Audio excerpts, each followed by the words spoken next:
Ex-Menko Polhukam Mahfud MD turut menanggapi pemeriksaan Menteri Koperasi RI Budi Ari oleh Barreskrim Polri soal kasus dugaan tindak pidana korupsi. Seperti diketahui, Budi Ari diperiksa dalam kapasitasnya sebagai saksi kasus dugaan korupsi terkait penyalahgunaan wewenang pemblokiran situs judi online di Kementerian Komunikasi dan Digital atau Komdigi pada Kamis 19 Desember 2024 lalu.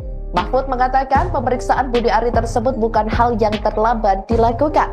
Menurutnya, pihak kepolisian memang perlu mengumpulkan instrumen lain terlebih dahulu agar pemeriksaan terhadap Budi Ari tidak sia-sia. Pakar hukum tata negara itu juga menilai pemeriksaan Budi Ari menunjukkan sikap keseriusan Presiden RI Prabowo Subianto dalam memberantas kasus korupsi dan judi online di Indonesia.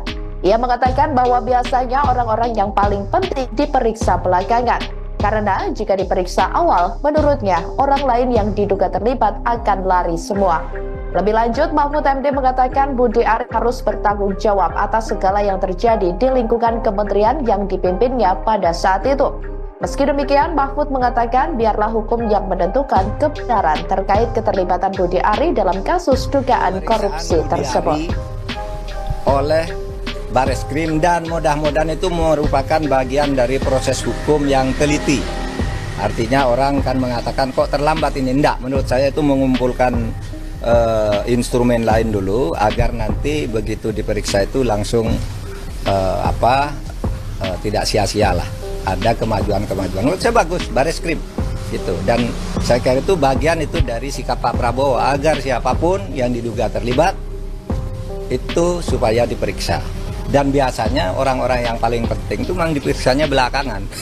Jadi kalau diperiksa awal nanti yang lain lari semua, kita tidak tahu yang remeh-temeh itu kan. Ini periksa dulu lalu konstruksinya jelas masuk di situ Budi Ari. Nah kita baguslah Barreskrim. Kalau saya sendiri kan sejak awal memang intinya ada di situ. Bagaimana seorang bisa korupsi di situ, tidak diseleksi, lalu diberi jabatan, ditanya ijazahnya tidak jelas, keahliannya tidak jelas, hanya katanya mengaku bisa menangani IT, lalu diangkat dalam jabatan penting, dan di sana ternyata membuat situs untuk judi online sendiri, dikelola sendiri, lalu ada kantornya sendiri di luar dan macam-macam. Itu kan yang terberitakan. Nah pasti Budi Ari bertanggung jawab dong. Kalau itu lolos saya kira agak aneh ya. Kalau lolos agak aneh bagi saya. Pasti ada sesuatu yang tidak wajar kalau dari logika itu. Tapi oke lah, itu urusan hukum. Budi Ari berhak